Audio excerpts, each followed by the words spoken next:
Greetings, greetings, greetings, YouTube. We're back here again for another nerd report, and I want to share my ideas on what's coming down the pipeline. And I think this is going to be a good time for the consumer, but I believe that the war is about to begin. Uh, if what war you might be pertaining to is called the virtual reality war. So, before I get started, please subscribe to the channel, hit like, and also stay for the story. So, on today's story, Google just had its Google I/O just recently, and it kind of made my algorithm jump.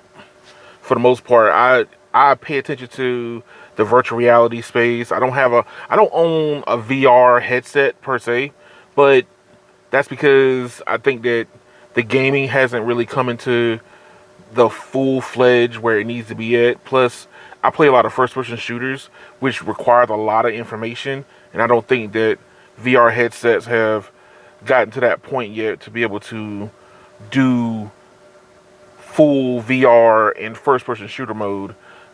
That's just my belief, but I do believe in assisting me to do my everyday task. And that's kind of where we've been coming down the AI hype train. You know, everybody's trying to figure out a way to get AI to do something for them. You know, coding to lifestyle to whatever crazy stuff you could try to think about. But a lot of it is, if I have to go out of the way to use said AI, then I don't really see it as being a helpful way for me to use quote unquote AI, which saying the A and the I multiple times makes you seem like you're crazy. But part of the problem is how you use it. And then with Google I/O, pretty much gave me the biggest idea of why the VR wars are about to start. So if you don't quite understand what I'm talking about, I'll break it down for you real quick. You got Google, you got Apple, you got Meta. All three have some type of way they want to get into the hardware space with their hardware to AI. Well, if a person's not really going to use AI without it aiding them in their everyday task, which one of the three of those companies, from your own opinion, which one of those three companies are going to provide said abilities for you to access AI so it can help you in your everyday tasks? That's how I'm looking at it. This is how I view it from my point of view. You might have a different point of view, totally fine. But sharing the thoughts below what you might think. But to continue, the way that I see it, especially right now, and this is coming from Android Central, and I'll leave the link in the description below. Their article kind of sparked my brain on this one. So smart glasses are a mess, but Android XR should finally fix that.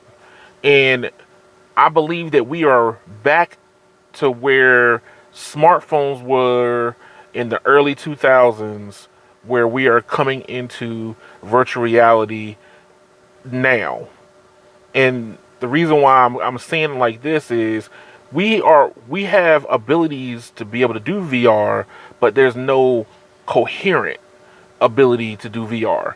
And the coherent side is, how can I access AI without having to go out of the way to use it? So if you talk to anybody that tries to use like Grok or Meta or, you know, Chat GPT or even Gemini, I gotta be careful not to trigger the words. So part of the problem is you have to jump into it to try to figure out how you want to use it for your everyday. Versus, I have a set of glasses on my face. If you go back and look at the Google I/O for this year, you have the glasses sitting on your face, and it gives me the information I need in real time. You know, let's say I'm looking for directions. It gives me the directions in front of my face. I don't know what the color of some fruit supposed to be. It gives me what it is in front of my face. You know, hey, describe this to me. I can do search queries without having to, touch or pull my phone out. These different things are the things that how I look at human beings that we do reflectively. We use our reflex to kind of do things instinctively.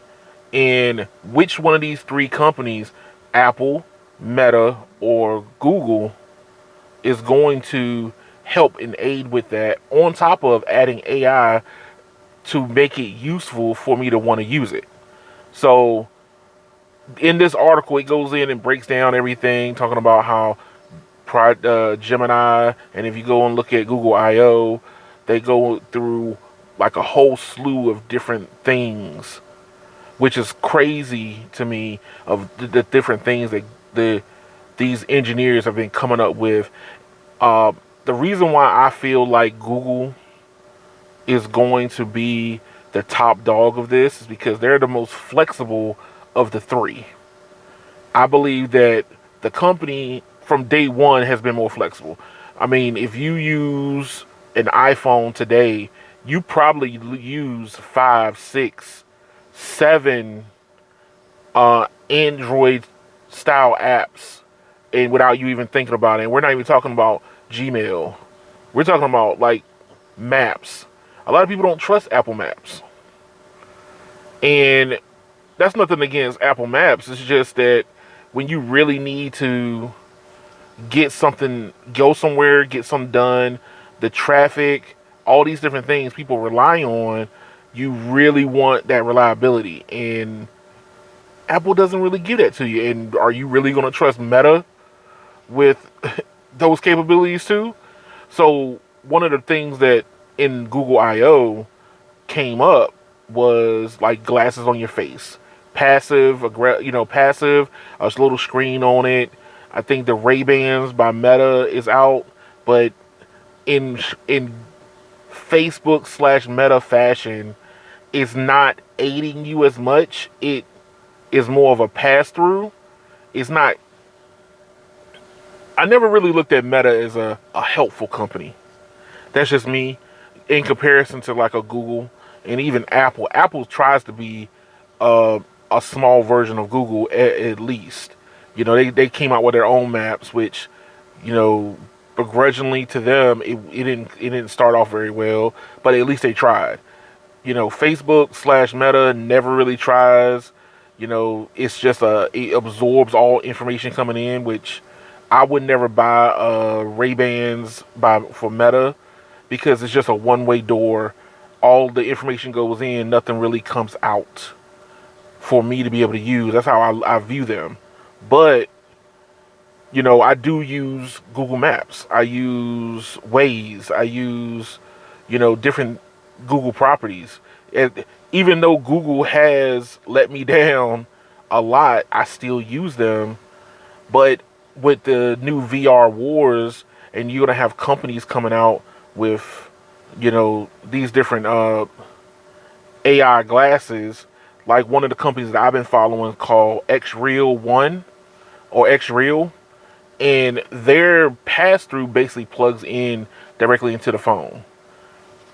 Now, other companies can do the same thing, but I see Google going further than all the rest of these companies and getting there a whole lot faster with more useful abilities than a Meta or even an Apple. I believe that in this new warpath, Google's going to be the top dog. That's how I see it. Now, in the description below, in the comments below, let me know what you might think in this new realm that we're going through when it comes to augmented reality and virtual reality. Do you think that one of the three companies that you may favor? Maybe there's a company that I miss and I'm not looking at, but I see the three top dogs, and the top dog of the top dog right now is going to be Google in the virtual reality and augmented reality space because they have the most products and the better AI offering than all the rest of them. ChatGPT is just a search engine. I mean, it's that's kind of how I've already looked at AI. Is just search 2.0, and these companies want to get paid from it. Fight me in the comments on that one. I don't. I'm not very impressed with what I'm seeing when it comes to the new age search. It's more along the lines of how much of the world can I manipulate and make as real as possible. But I think that that's the path we're going down. How can I make AI useful for my everyday commute, my everyday making spaghetti, my everyday walking down the street? Which AI company is going to make my life better through the functions of the AI that they're offering? What say you? Thank y'all for watching. Like, share, and subscribe to the channel. And y'all have a good one.